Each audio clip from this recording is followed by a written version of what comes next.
Fala galera, canal do Marcos Gil chegando na área para mais um vídeo nessa segunda-feira e o tema de agora é a convocação da seleção brasileira feita por Carlo Ancelotti e principalmente os recados dados pelo treinador italiano nessa tarde de segunda-feira, beleza? Já vem chegando junto com a gente, deixa o seu like aqui no vídeo, se inscreva no canal, clique no sininho das notificações para você sempre ser avisado quando tiver conteúdo novo por aqui.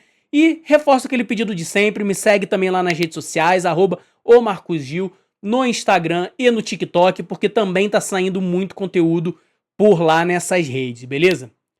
Bem, nessa segunda-feira a gente teve a última lista do treinador Carlo Ancelotti antes da convocação final para a Copa do Mundo, essa lista que é válida para os amistosos contra a França no dia 26 de março em Boston e contra a Croácia no dia 31 em Orlando. Os dois jogos serão realizados nos Estados Unidos e após essas duas partidas, a lista definitiva para a Copa do Mundo será anunciada no dia 18 de maio. Depois desse anúncio, a seleção ainda vai fazer mais dois amistosos antes da estreia no torneio, que serão contra o Panamá no dia 31 de maio, a despedida do torcedor brasileiro, partida essa que vai ser realizada no Maracanã, e já nos Estados Unidos o Brasil enfrenta o Egito no dia 6 de junho em Cleveland.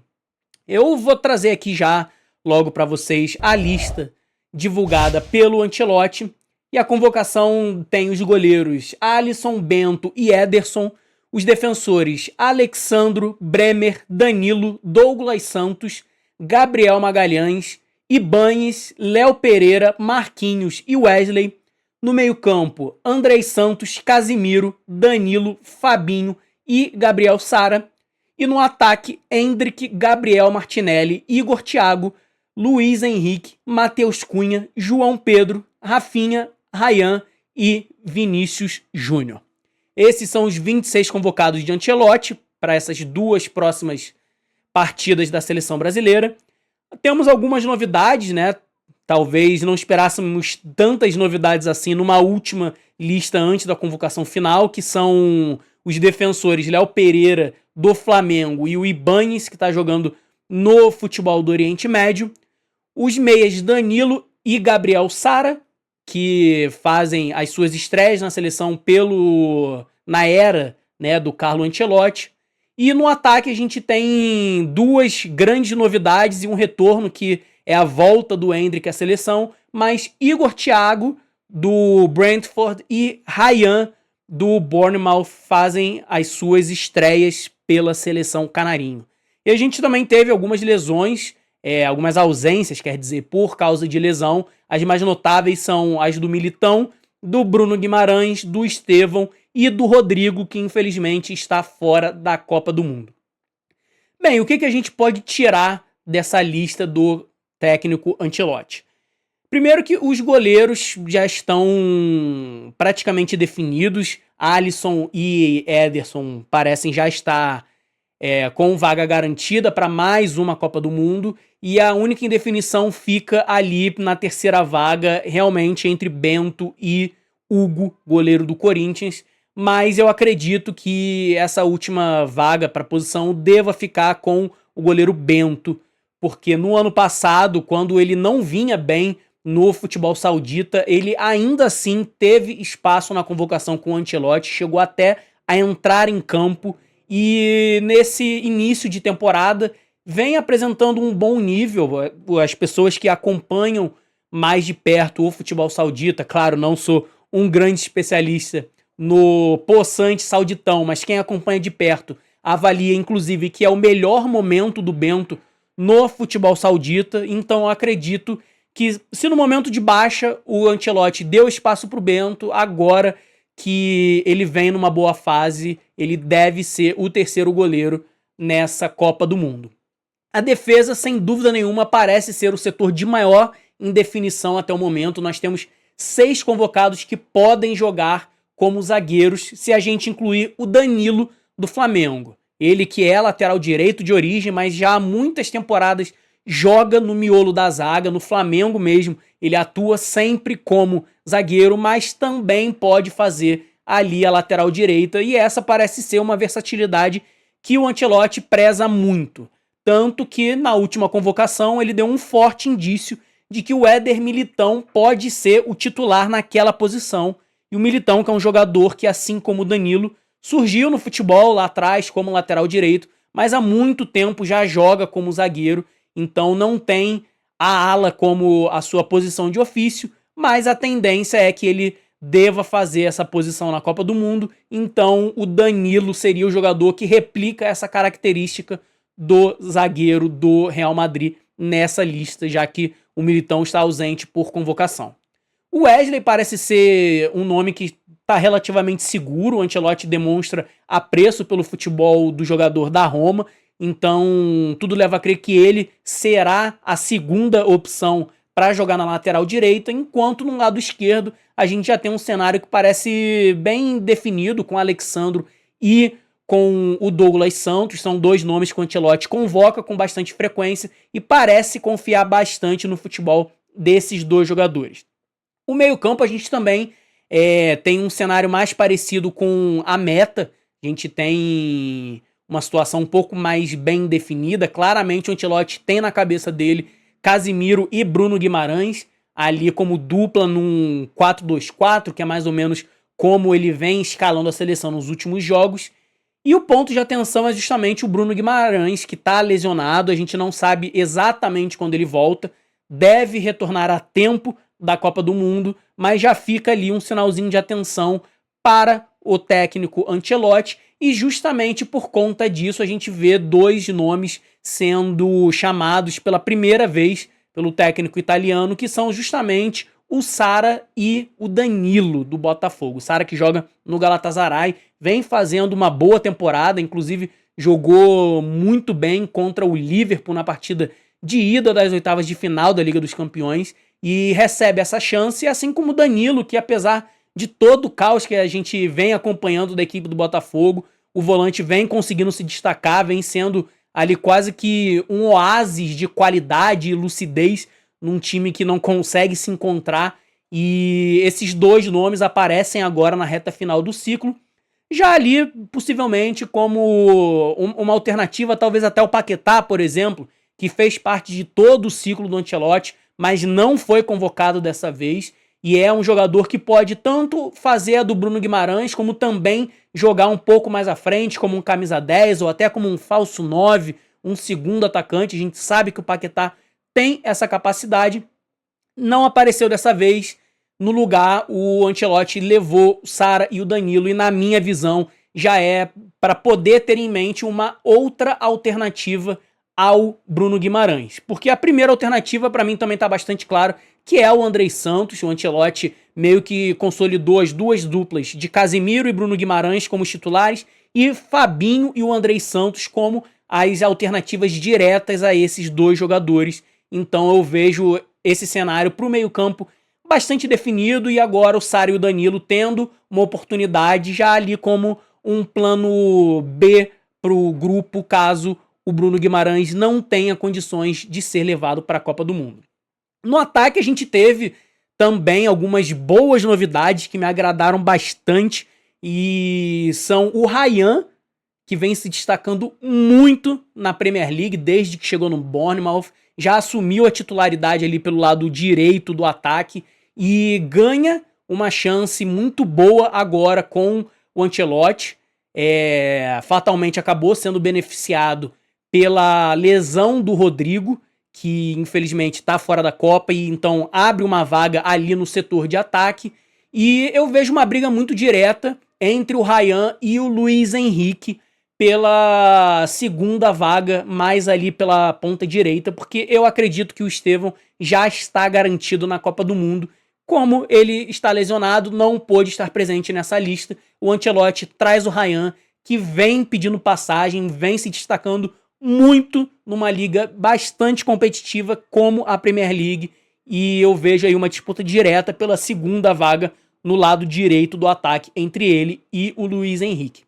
E a outra novidade do ataque é o centroavante Igor Thiago, que vem fazendo uma excelente temporada pelo Brentford e recebe essa oportunidade agora do Ancelotti para ser testado justamente como aquele camisa 9 mais de referência, mais fazedor de gol, para ter uma variação ali, um jogador que te dá algo diferente das principais opções do elenco, para aquele momento de mais dificuldade, que você eventualmente vai acabar precisando lançar um pouco mais a bola na área. É importante, na visão do Ancelotti, ter um jogador com essas características, e o Igor Thiago, nesse cenário, é uma surpresa muito grata, porque vem fazendo uma ótima temporada no Brentford e mereceu a convocação. De resto, o ataque parece estar muito definido, né? O Matheus Cunha e o Vinícius Júnior ali como as duas outras peças dessa engrenagem do Ancelotti, são jogadores basicamente incontestáveis na seleção nesse momento e que, sinceramente, fazem por onde. O Vinícius Júnior já foi melhor do mundo, multicampeão pelo Real Madrid, a gente nem precisa se alongar muito, e o Matheus Cunha, que apesar de muitas pessoas aqui no Brasil ainda questionarem o talento dele, quem acompanha a Premier League sabe que ele é um excelente jogador, já vinha atuando muito bem pelo Wolverhampton, chegou nessa temporada no Manchester United e vem sendo um dos principais destaques da equipe, que agora é comandada pelo Michael Carrick. Então o Matheus Cunha merece sim essa vaga dele na seleção brasileira.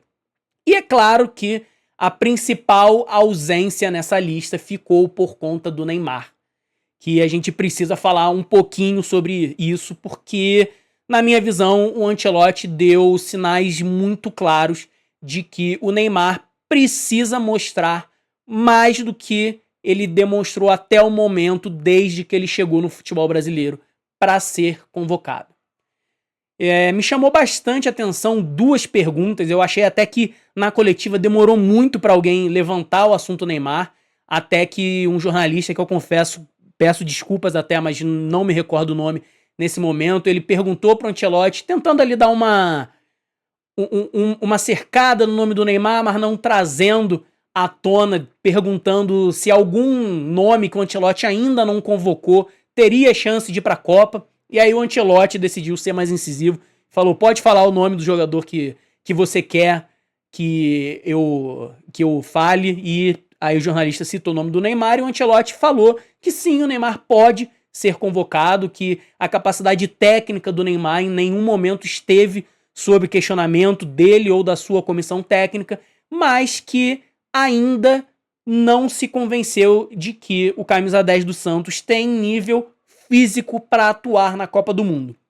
E aí eu venho para a segunda pergunta, que foi a que mais me chamou a atenção, na verdade, que foi a da Belle Costa, quando ela voltou a tocar no assunto Neymar e perguntou se a questão de estar 100% fisicamente realmente era só da parte física ou se tinha ali alguma dúvida do Ancelotti quanto à parte técnica do Neymar, porque, em tese, ele tá liberado para jogar. Ele entrou em campo nessa última rodada do Campeonato Brasileiro, jogou contra o Corinthians, então o Neymar tá liberado para jogar, então, em tese, não há uma dúvida quanto à aptidão física dele para estar em campo, e o Ancelotti deu uma resposta que para mim ficou muito claro, que o Neymar precisa estar apto para entregar 100% do que o Ancelotti espera dos seus jogadores. E a gente precisa entender que talvez o que o Neymar possa entregar fisicamente hoje não agrade o Ancelotti, não esteja à altura do que o Ancelotti considera ali o nível mínimo para levar para a Copa do Mundo. A verdade é que desde a última lesão séria que ele teve no ligamento do joelho, o Neymar não conseguiu ter uma grande sequência de jogos. A gente conta nos dedos não a última vez, mas as últimas sequências de jogos que o Neymar conseguiu emplacar com a camisa do Santos. A gente precisa lembrar que a Copa do Mundo é um torneio de tiro curto, são ali, com o novo formato, 8 jogos até a decisão. Quantas vezes a gente viu o Neymar fazendo uma sequência de 6 a 8 jogos, considerando ali um cenário em que o Brasil chegue na última rodada, por exemplo, da Copa, classificado, e o Neymar seja poupado? Então, não necessariamente 8, mas ali entre 6 e 8 partidas, quando foi a última vez que a gente viu o Neymar fazer isso com frequência, entregando alto nível de desempenho, entregando consistência, desequilibrando? Pouquíssimas vezes a gente viu o Neymar fazer isso nos últimos anos, não só desde que ele chegou ao Santos, mas não conseguiu sequência lá no futebol saudita, no Al Hilal, claro, muito por conta das lesões, mas no pouco período em que ele esteve liberado para jogar, também não teve uma grande sequência de jogos. A gente lembra, inclusive, que o Jorge Jesus, quando era o técnico do Al Hilal, chegou a deixar o Neymar de fora de relações, porque acreditava que o Neymar não conseguia competir fisicamente nos treinamentos com os seus companheiros. Então não é um problema do Neymar que vem do último ano para cá, é um problema que já vem acompanhando o Neymar há muitos anos, desde a passagem dele no PSG. E claro, a gente entende alguns atenuantes. O Neymar, algumas das lesões que ele teve, como a anterior à Copa do Mundo de 2018, por exemplo, ele levou um pisão de um defensor em uma partida da Ligue 1 e acabou fraturando o osso. Ali não teve nenhuma culpa do Neymar nisso. Na própria Copa de 2022, o Neymar sofreu uma entorse no tornozelo por conta de uma entrada do defensor da Sérvia. Também não foi culpa do Neymar. Mas a gente precisa entender que, por mais que essas lesões não sejam necessariamente culpa do Neymar, elas impedem sim que ele tenha uma sequência relevante de jogos em alto nível. Então, não dá pra gente querer crucificar o Ancelotti por não acreditar que o Neymar consegue entregar o nível que ele espera dos jogadores. E a gente não pode também ficar defendendo eternamente o discurso de que são 26, dá pra levar o Neymar, sempre tem aquele jogador que não entra e não sei o quê, vamos levar o Neymar porque ele é um jogador diferenciado. A gente não pode mais continuar defendendo que o trabalho da seleção brasileira seja centrada em um Neymar que a gente não vê com frequência há 4, 5 anos. Desde a primeira metade da passagem do Neymar pelo PSG, ele não consegue entregar aquele Neymar que a gente se acostumou a ver com frequência. E isso é uma pena, não é uma coisa que eu fale ou que outros colegas da imprensa falem com alegria no coração ou com um brilho nos olhos. É óbvio que todo mundo que gosta de futebol e sabe separar muito bem a parte Neymar pessoa do jogador Neymar, gostaria de ver o Neymar dentro de campo. E eu não vou negar que existem pessoas que realmente misturam as duas coisas e por conta disso tem uma certa implicância com o jogador, mas eu pessoalmente acredito que o que o Neymar pensa fora de campo não deve entrar nessa avaliação técnica dele. Realmente, eu acredito que o que o Neymar vem demonstrando nos últimos anos não o credencia para ser peça central no projeto da seleção brasileira. E, sinceramente, eu questiono já o quão bem a presença dele faz no ambiente. Porque muito se fala também da questão dos jogadores gostarem do Neymar, dele ser um cara bom de grupo, de se dar bem com todo mundo. E eu nunca duvidei disso. A gente vê muitas vezes os jogadores falando com muito carinho, com muito respeito do Neymar. Então realmente é difícil a gente acreditar que o Neymar seja um cara tão ruim assim de grupo no ambiente da seleção. Mas eu já vejo há algum tempo certos comportamentos dos jogadores da seleção brasileira que, na minha opinião, não são comportamentos que eu espero de jogadores de uma seleção brasileira. E eu lembro muito bem do período da última Copa América, quando o Neymar esteve presente na concentração da seleção, fez ali algumas atividades de campo, o que eu já acho muito errado, porque não acho certo que qualquer jogador tenha acesso ao ambiente da seleção se não estiver convocado. E aí não interessa se é o Neymar, se é o Vini Júnior, qualquer jogador. Nenhum jogador, para mim, deveria ter esse tipo de privilégio de estar no ambiente da seleção, não sendo um dos convocados para uma competição. já partindo dessa premissa. Uma vez que ele estava lá, eu lembro muito de uma entrevista coletiva do Rodrigo, em que foi perguntado a ele sobre a presença do Neymar. Ele fez muitos elogios ao companheiro e teve uma declaração que me chamou muito a atenção, que ele, naquela competição, ele atuou com a camisa 10, justamente pela ausência do Neymar. E ele falou num tom de: estou guardando a camisa 10 pra você, a camisa 10 é do Neymar, espero fazer jus ao nível de futebol do Neymar até ele voltar.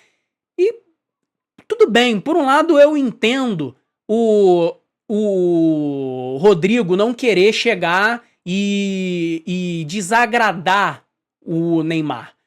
Mas por outro, eu não quero ver o jogador que tá envergando a camisa 10 da seleção brasileira tendo uma postura de que não, eu só tô aqui guardando o caixão. Quando o Neymar voltar, esse aqui é o lugar dele. Não, eu quero ver o Rodrigo, ou seja lá quem for o jogador que esteja na seleção, com garra, com sangue nos olhos, querendo, com uma atitude de: não, eu tô aqui, respeito o Neymar, um grande jogador, mas, pô, eu tô querendo aproveitar esse espaço, essa vaga é minha, essa camisa é minha, e tudo bem que a camisa 10 é mais uma questão simbólica, mas é uma questão simbólica que pesa pra nós brasileiros. Então eu pessoalmente não gosto de ver um jogador que está alçado a essa posição tendo esse tipo de postura de: não, eu só tô aqui guardando o espaço de um outro jogador, seja ele quem for. Lembro também do Endrick, falando que ficou muito animado com a presença do Neymar, que queria tirar uma foto com o Neymar e tudo mais, no meio de uma competição, gente. Copa América, tudo bem, aqui no Brasil a gente passou a ter um certo desprezo pela Copa América, que acho que a Conmebol tem um pouco de culpa nisso, com toda a bagunça que ela fez com a competição nos últimos anos, mas é a segunda competição mais importante que a seleção brasileira disputa, só atrás da Copa do Mundo, e é sim uma competição de peso, precisa ser levado a sério. E a gente vê um ambiente que os jogadores não estavam 100% focados na competição, única e exclusivamente pela presença do Neymar. E se isso aconteceu antes, o que garante que não vai acontecer de novo numa Copa do Mundo? O que garante que o Neymar estar presente ali no dia a dia não vai ser uma distração? Que os jogadores não vão entrar mais leve numa dividida no treinamento com medo de machucar o Neymar? Que os jogadores não vão treinar ou até mesmo ir para uma partida pensando em como o Neymar vai se encaixar ali no meio deles? E, de novo, o Neymar é o jogador mais talentoso que a gente já produziu no futebol nas últimas 2 décadas. Desde a geração do Ronaldo Fenômeno, Rivaldo, Ronaldinho Gaúcho, a gente não tem um jogador com o nível técnico que o Neymar tem, com a magia que o Neymar tem. O Neymar é um jogador mágico. Isso ninguém pode negar. Todo mundo que ama futebol adora ver o melhor Neymar dentro de campo. Mas o melhor Neymar, há muito tempo, é muito mais uma ideia abstrata do que algo concreto. Porque há muitos e muitos anos a gente não consegue ver esse jogador performando de forma constante dentro de campo.